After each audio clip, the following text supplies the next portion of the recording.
प्यारे मित्रों, आज का हमारा टॉपिक है बौद्धिक संपदा अधिकार।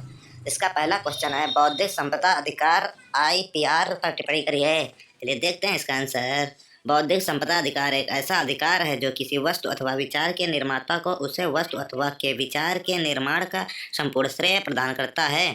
एक सामाजिक दृष्टिकोण से बौद्धिक संपदा का अधिकार एक निर्माता के व्यक्तिगत हितों की रक्षा इस प्रकार से करता है कि निर्माता द्वारा निर्मित की गई वस्तुओं एवं समाज के विभिन्न व्यक्तियों के द्वारा उन वस्तुओं के उपयोग से संबंधित सूचनाओं में अधिकारों की भिन्नता रखते हुए निर्माता को उसके निर्माण का श्रेय देते हुए विभिन्न तरीकों से प्रोत्साहित करता है।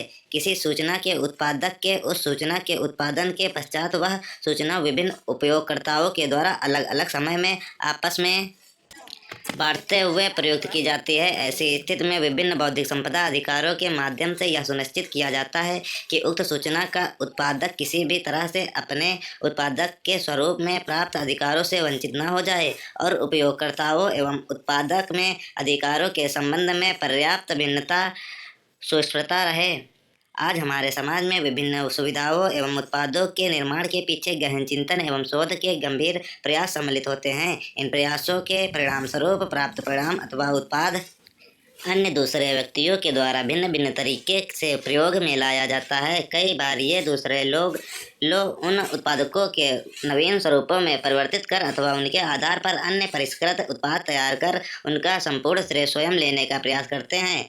इस तहत के मूल रूप से एक व्यक्ति खोजकर्ता के द्वारा विकसित अथवा निर्मित एक उत्पाद का व्यावसायिक एवं वित्तीय लाभ दूसरे व्यक्ति के द्वारा बिना खोजकर्ता को श्रेय दिए लिया जा सकता है। बौद्धिक संपदा का अधिकार इसी तरह के कृत्यों से खोजकर्ताओं के अधिकारों की रक्षा करता है एवं खोजकर्ताओं को उनके द्वारा की गई खोज का श्रेय देने के साथ साथ उनके वित्तीय एवं व्यावसायिक अधिकारों को भी संरक्षित करता है। बौद्धिक संपदा के अधिकार के अंतर्गत आने वाले प्रमुख तत्व प्रतिलिपि अधिकार या कॉपीराइट एवं इसी तरह के अन्य अधिकार जैसे ट्रेडमार्क, भौगोलिक संकेतक, औद्योगिक डिजाइन, पेटेंट्स, एकीकृत परिपथ के लेआउट, डिजाइन आदि हैं। किसी एक व्यक्ति अथवा व्यक्तियों के मस्तिष्क की सृजनात्मक खोज के आधार पर उसे अथवा उन्हें प्रदान किया गया अधिकार ही बौद्धिक संपदा अधिकार कहलाता है।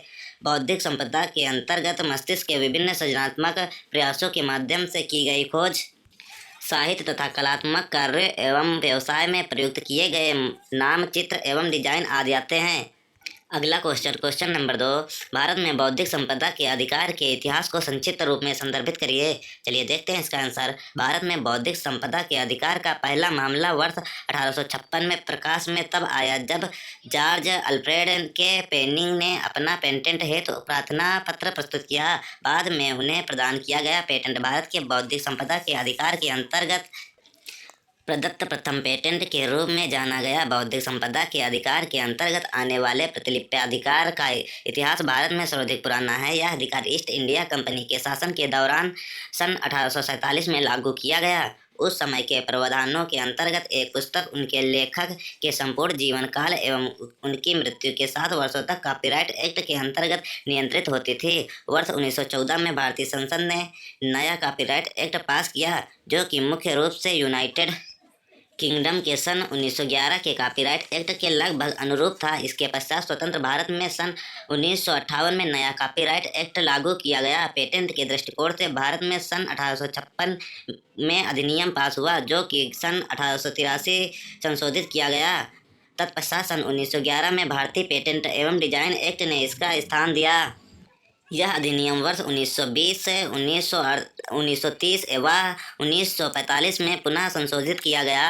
स्वतंत्रता के पश्चात भारत सरकार ने वर्ष 1949 में लाहौर हाईकोर्ट के सेवानिवृत्त न्यायाधीश डॉक्टर बख्शी टेक चंद की अध्यक्षता में पेटेंट अधिनियम की समीक्षा हेतु एक समिति बनाई, जिसके पश्चात वर्ष 1950 में इस अधिनियम में परिवर्तन किए गए। बाद में समय समय पर आवश्यकता के अनुरूप इसमें बदलाव किए गए। भारत में ट्रेडमार्क पर वर्ष 1940 के पूर्व तक कोई भी औपचारिक कानून नहीं था। अगला क्वेश्चन नंबर 3, बौद्धिक संपदा के अधिकार की श्रेणियों का वर्णन कीजिए। चलिए इसका उत्तर देखते हैं। सामान्य तौर पर बौद्धिक संपदा के अधिकार के अंतर्गत औद्योगिक संपदा एवं प्रतिलिपि अधिकार आते हैं, किंतु इसके अतिरिक्त भी कई ऐसे अधिकार हैं जिन्हें सैद्धांतिक तौर पर इसमें सम्मिलित किया गया है। बौद्धिक संपदा के अधिकार में निम्नलिखित बिंदुओं से संबंधित अधिकारों को सहमति किया जाता है। नंबर 1, साहित्यिक, कलात्मक एवं वैज्ञानिक कार्य। नंबर 2, एक कलाकार का प्रदर्शन। नंबर 3, मनुष्य के विभिन्न प्रयास क्षेत्रों में किए गए आविष्कार। नंबर 5, वैज्ञानिक खोज। नंबर 6, औद्योगिक डिजाइन। नंबर 7, ट्रेडमार्क या व्यापार चिन्ह एवं सेवा चिन्ह इत्यादि। बौद्धिक संपदा के अधिकार से संबंधित विभिन्न बिंदुओं के आधार पर बौद्धिक संपदा के अधिकार को निम्नलिखित श्रेणियों में बांटा जा सकता है। नंबर 1, बौद्धिक संपदा का अधिकार जो किसी आविष्कार एवं सृजनात्मक गतिविधियों के आधार पर प्रदान किया जाता है। इसके अंतर्गत पेटेंट, औद्योगिक डिजाइन, प्रतिलिपि, पादप, प्रजनक एवं अधिकार, एकीकृत परिपथ का लेआउट या डिजाइन इत्यादि आते हैं।